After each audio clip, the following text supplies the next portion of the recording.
when we are discussing the PPS, I saw a lot of budgets cuts going down. How then do you intend to achieve those? We have noted that there's a lot of accumulation of pending bills, and this has been within the ministries for quite a while.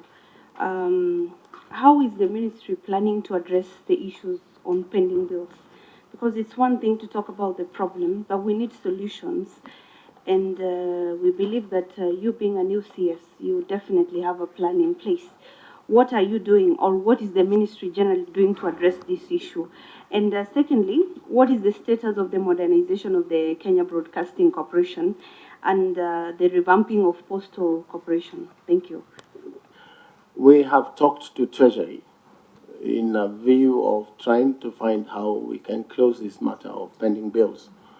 Although, as you see, recently we just presented our supplementary 2, and everything was brought down to 0. So, again, it's a matter that we need to pursue in Cabinet and see whether really Cabinet can set aside money, not only for this ministry, but also for other ministries to pay their pending bills. But it's worth mentioning that it should be policy of government not to incur bills that we cannot pay. So as a matter of policy, I have directed that we cannot spend money we don't have. And generally, government works with money that has been allocated to them. But you see, when it comes to mid-year, you will find that in the beginning of the year, certain amounts of money were allocated, and procurement planning is done on the basis of what is allocated, only for monies to be reduced in supplementaries. So also this is something that Cabinet needs to deal with, because you only procure because of what you have. But when they take it away half-term, then you know that leaves you now with pending bills. And these have been accumulated over time. On the issue of restructuring of KBC and Posta Corporation of Kenya, the first thing we have done under my leadership now is to make sure that we clean up first before we start looking for monies to pump into KBC and Posta Corporation. Of course, Posta has a money-making idea, which we are going through now, and we hope once it's taken to Cabinet and approved, it shall take this corporation out of the situation it is now. But KBC is in a total mess, and we are hoping that once we can clean up even the issue of ghost workers, etc., we should be able to restructure it. We are putting in a cabinet memo on how to restructure these two organizations, because they may require some executive authority of cabinet. Next 60 days or so, we should be able to know how it stands on the restructure path. The CS provide the reason for the missed target of the above projects. 1.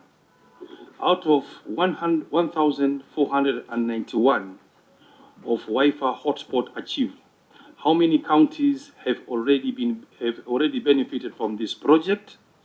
And what was the role of counties during the establish those hotspots? That is number 1.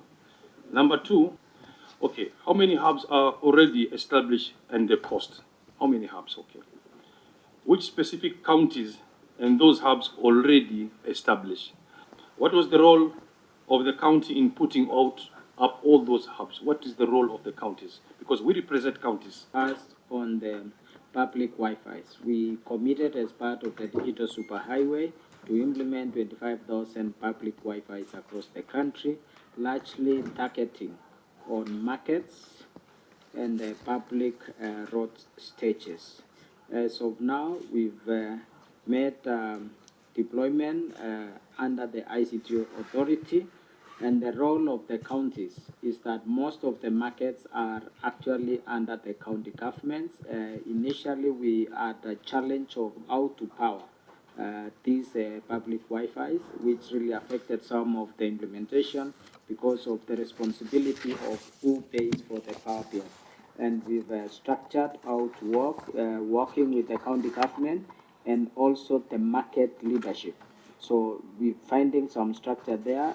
More recently, we're engaging the State Department for Urban Development, who are also in charge of building markets, and where we have jointly deployed, we are finding better improvement on that arrangement. On the digital hubs, first, we committed to deploy 1,450 digital hubs, one in every ward in the country. We have 1,450 wards in the country, and one for each ward. The profession, some chances I may know her.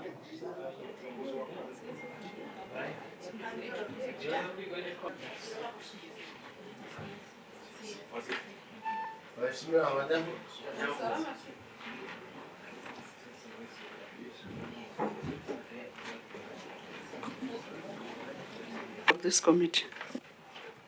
Thank you, Chair. Senator Juma Boy, Senator for Kwale County. For those projects was rationalized to zero authentication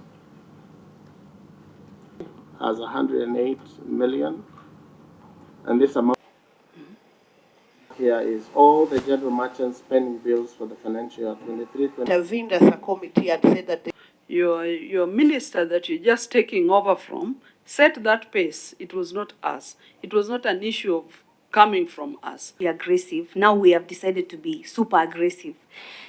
Accurately right, my friend Senator Beatrice. That is why I'm here. first question. The second question was explain whether the ministry. Okay. PS and two, are the challenges Kama ni hayuko katika hiyo charges that are going to the owner of the software. That was intended to cover. And we can assure you the digital hubs we've deployed. Now, Tired ones. So I would also want the PS to shed some light